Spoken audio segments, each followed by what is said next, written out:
નમસ્કાર, સેવાવીર ન્યૂઝમાં આપનું હાર્દિક સ્વાગત છે। તારીખ 26/8/2024ના રોજ આણંદ જિલ્લામાં આવેલા આંકલાવના વિવિધ સીમ વિસ્તારમાં આંકલાવના સેવાવીર શ્રી નાગજીભાઈ ભરવાડ, શ્રી જગદીશભાઈ ઠાકોર, શ્રી વિશાલભાઈ પટેલ, શ્રી મહેશભાઈ રાઠોડ, શ્રી રઘુભાઈના સહયોગથી ભારે વરસાદને કારણે આંકલાવ શહેરના વિવિધ સીમ વિસ્તાર જેવા કે રામબાઈ માતા મંદિર પાસે, રેલવે સ્ટેશન વિસ્તાર, ચરડી વિસ્તાર, ઉર્મી ફાર્મ વિસ્તારમાં પાણી ભરાયેલા અને ત્યાંના સ્થાનિકોને પડતી હાલાકીને દૂર કરવા પાણીનો નિકાલ કરી લોકોના ઘરમાંથી પાણી ભરાતા રોક્યા તથા રસ્તામાં ધરાશય થયેલા વૃક્ષોને હટાવી માર્ગ ખુલ્લો કર્યો અને વાહન વ્યવહાર શરૂ કરી લોકસેવાનું ઉત્તમ ઉદાહરણ પૂર્ણ પાડ્યું અને જરૂરિયાતમંદના વિસ્તારમાં ભોજનની પણ વ્યવસ્થા કરવામાં આવી।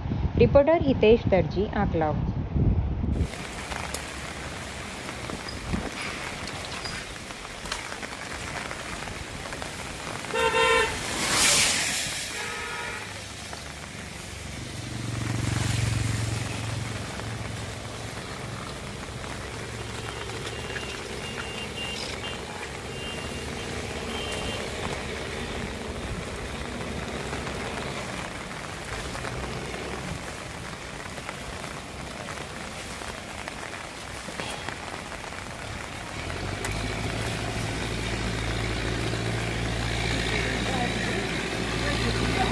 વાહ વિશાલભાઈ, રોડ ખુલ્લો થઈ ગયો।